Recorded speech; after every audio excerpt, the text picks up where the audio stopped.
উত্তর আফ্রিকায় অবস্থিত স্পেনের সার্বভৌম ছিটমহল সেউতা। কাঁটাতারের বেড়া পার হয়ে মরক্কো থেকে এই সেউতায় ঢুকে পড়েছেন হাজার হাজার অভিবাসন প্রত্যাশী। 2021 সালে সবশেষ এমন দৃশ্য দেখেছিল বিশ্ববাসী।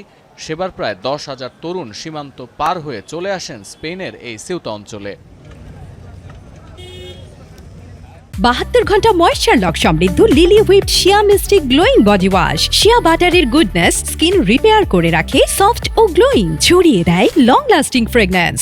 এখন প্রশ্ন ওঠে, ঠিক কী কারণে 1-2 দিনের ব্যবধানে এত বিপুল সংখ্যক মানুষ একসাথে সাগর পাড়ি দিয়ে জীবনের ঝুঁকি নিয়ে এসেছেন সেউতায়?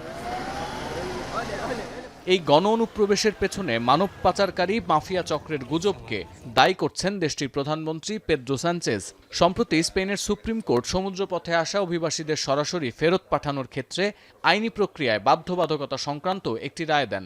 পাচারকারী চক্র এই রায়ের ভুল ব্যাখ্যা সামাজিক মাধ্যমে ছড়িয়ে দিয়ে হাজার হাজার মানুষকে সীমান্তে টেনে এনেছেন বলে ধারণা করা হচ্ছে।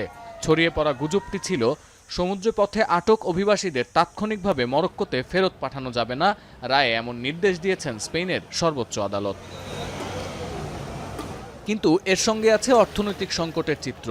মরক্কোয় তরুণ ও নারীদের মধ্যে বেকারত্বের হার সবচেয়ে বেশি। কাজের অভাব ও দারিদ্র্য তাদের ইউরোপে ভাগ্য অন্বেষণে বাধ্য করছে বহু বছর ধরে। এখানে যোগ হয়েছে ভৌগোলিক সুবিধার বিষয়টিও। সেউতা ও মেনিলা ইউরোপীয় ইউনিয়নের সাথে আফ্রিকার একমাত্র স্থল সীমান্ত হওয়ায় মরক্কো থেকে খুব সহজেই সেখানে পৌঁছানো সম্ভব। বছরের অন্যান্য সময়েও এই সেউতায় অভিবাসীদের অনুপ্রবেশ ঘটে, কিন্তু এমন ব্যাপক হারে নয়। এদিকে অভিবাসী অনুপ্রবেশের ঘটনায় উদ্বেগ ও প্রতিক্রিয়া জানিয়েছে ইউরোপীয় ইউনিয়ন এবং আন্তর্জাতিক মহল। সীমান্ত লঙ্ঘনের এই দৃশ্যকে অগ্রহণযোগ্য বলে মন্তব্য করেছেন ইইউ কমিশনার। আর প্রয়োজনে স্পেনের সাথে সেনগেন মুক্ত সীমান্ত চুক্তি স্থগিত করার হুমকি দিয়ে রেখেছেন ইতালির প্রধানমন্ত্রী জর্জিয়া মেলোনি। সতীর্থ কর্মকার, এখন বিশ্ব।